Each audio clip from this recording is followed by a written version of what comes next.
Dans la peau d'un chercheur, un podcast de l'Université de Picardie-Jules Verne.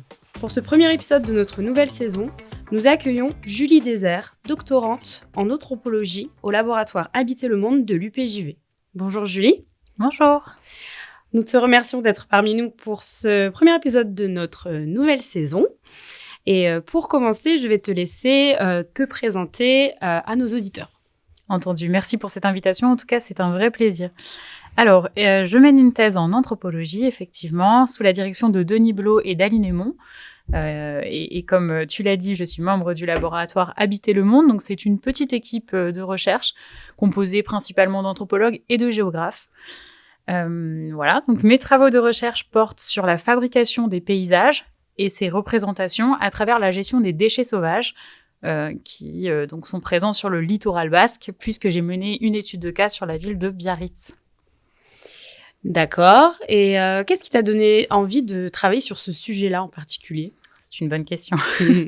Alors, j'ai commencé en fait à travailler sur les déchets sauvages en licence 3 dans le cadre d'un programme qui s'appelait Déchets et Société, financé par l'ADEME à l'époque, qui était donc dirigé par Denis Blot, mon actuel co-directeur de thèse. Et voilà, donc j'étais vraiment missionnée pour des entretiens, des observations, voilà, un premier job étudiant, on va dire, sur le terrain.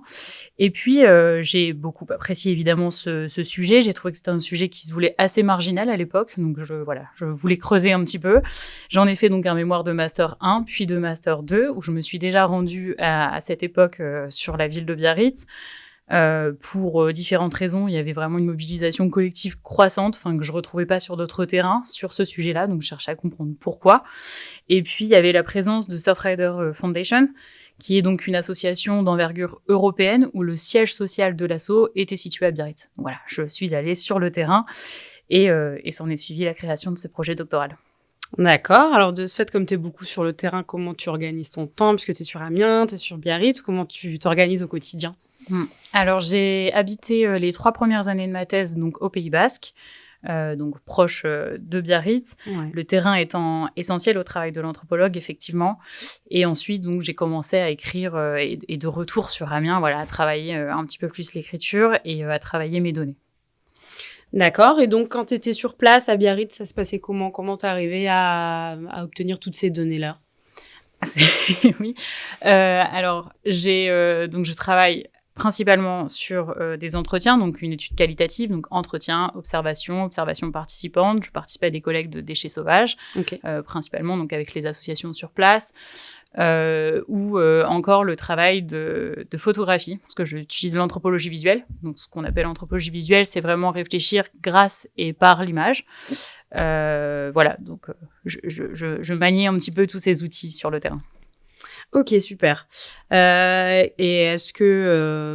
la réponse sera oui, forcément, mais est-ce que tu as découvert des choses ? Est-ce qu'il y a des choses vraiment qui sont sorties plus que d'autres, plus en évidence que d'autres au cours de tes recherches ? Ouais. Alors, découverte, c'est peut-être un grand mot, mais on va dire des premières conclusions, effectivement. Donc là, je suis en fin de parcours doctoral, je suis en fin de thèse. Je soutiens prochainement en septembre, si tout va bien. Et donc, une des premières conclusions, effectivement, serait de dire qu'il n'y a nulle part où mettre les déchets. C'est-à-dire qu'il n'y a plus de lieu acceptable où on juge possible de les y laisser. Et en fait, une des conclusions serait de dire que c'est en désignant ce désordre qu'on habite la nature.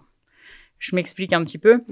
Les océans ont acquis un statut où, en fait, il est plus pensable que ce soit le réceptacle des déchets. On a vraiment changé de vision sur ça, où on a construit un imaginaire, celui d'un espace inhabité, celui d'un espace sauvage. Et de fait, donc, c'est plus acceptable d'y laisser nos déchets, comme je le disais. Habiter, c'est donc nettoyer. Et nettoyer, c'est déplacer les déchets. C'est les mettre hors de la vue, mais ne faire que les déplacer. Et il n'y a donc plus d'espace inhabité où il serait bon et convenable de laisser ces déchets. Et c'est en disant finalement que les déchets n'ont plus leur place, que ces espaces sauvages sont habités. Voilà, c'est un petit peu l'idée douglassienne en fait de Mary Douglas en référence, où on désigne ce désordre et en désignant ces ordres, on habite la nature. C'est vraiment ce principe. D'accord, ok. Est-ce qu'il y a eu des défis, des moments plus difficiles que d'autres et au contraire des moments plus mémorables, plus joyeux que d'autres au cours de toutes tes années de doctorante? Alors bien sûr, il y a eu des moments de faiblesse. Je pense que c'est aussi les réalités de la recherche dont on ne parle pas assez, où c'est un peu tabou, alors que voilà, je parle là, je suis en fin de thèse, donc avec beaucoup de recul, voilà, je suis alignée, je suis OK, en total équilibre, et je peux aussi avoir cette maturité aussi pour en parler. Mais effectivement, donc il y a des hauts, des bas dans une thèse, il faut aussi le voir comme un défi à relever pour avancer et aller de l'avant. C'est un travail qui se veut très autonome, très, très seul. Donc, il faut aussi avoir un bon encadrement pour pallier et avancer et réussir à traverser ces défis. Évidemment, j'ai eu des moments de période de chômage parce que c'est vrai que la thèse donc, a été financée les 3 premières années dans le cadre d'un contrat ministériel. Donc, j'ai eu l'opportunité et la chance de l'avoir. Mais après, voilà. Donc, il y a quand même des conditions financières qui sont compliquées, donc des périodes de chômage et à la fois tout au contraire, des périodes de cumul d'activités où j'ai fait des temps pleins. Donc, j'étais, par exemple, 2 ans ingénieur à l'ADEME, l'Agence de la transition écologique, où là, 39 heures temps plein, eh bien, il fallait faire la thèse soit très tôt le matin, soit très tard le soir et les week-ends. Donc, voilà. C'est un petit peu toutes ces difficultés qu'il a fallu faire face. Et puis, heureusement, des bons moments, bien sûr. Des très, très bons moments. Et puis, avec des choses comme ça, des souvenirs qui resteront marqués. Je pense au prix que j'ai pu recevoir au CNRS avec Anthropo en partage. Donc, ça mettait en valeur des photographies. Donc là, mon travail photographique sur le terrain, je le garde vraiment en mémoire. J'étais vraiment ravie. Ouais, en effet, c'est génial. Ok. Alors, avec le recul, comme tu dis, puisque voilà, ça fait quelques années que tu es dedans, qu'est-ce que cette thèse t'a appris sur toi-même? Oh, sur moi-même. Je dirais la persévérance, mais ça, je pense que ça peut être vrai pour tous les doctorants en fin de doctorat. La persévérance, effectivement, d'aller jusqu'au bout. Et je pense à une phrase, une expression que j'ai gardée un peu en mémoire parce que, voilà, on me l'a redit. C'était un collègue chercheur qui disait une bonne thèse, c'est une thèse finie. Mais en fait, je pense qu'il n'y a pas plus vrai que cette expression. À un moment donné, il faut conclure, il faut avancer. Et le doctorat, pour moi, c'est vraiment une étape. Alors, une grande étape, certes, mais l'idée, c'est d'aller au-delà et puis de penser à la suite. Donc, la persévérance et puis, par rapport à ce qu'on disait juste avant, la résilience face aux difficultés, quoi. Voilà, savoir être résilient et avancer. D'accord. Donc, si tu avais des conseils à donner à des étudiants qui envisageraient de se lancer là-dedans, je pense que ça serait un peu la même chose que ce que tu viens de dire, finalement. Tout à fait, ça ferait écho. Alors, je dirais anticiper de bonnes conditions financières, matérielles et d'accueil. Voilà, on l'a dit, les conditions financières sont parfois compliquées, mais moi, les conditions d'accueil au sein du laboratoire Habiter le Monde étaient vraiment très, très bonnes et ça m'a permis de tenir le cap. Donc, voilà, anticiper ces conditions-là. Autre conseil, écrire tous les jours. C'est pas forcément facile, on le sait, mais il faut, tenir ce rythme, cette habitude de travail et voilà, une certaine rigueur. Et puis, anticiper, avoir un bon encadrement. Enfin, c'est essentiel. Moi, j'ai eu la chance d'être très, très bien encadrée par mes directeurs de thèse. Mais voilà, je pense que c'est important d'avoir ce tout pour avoir un bon équilibre, quoi. Ok. Et aujourd'hui, comment tu vois la suite après la thèse?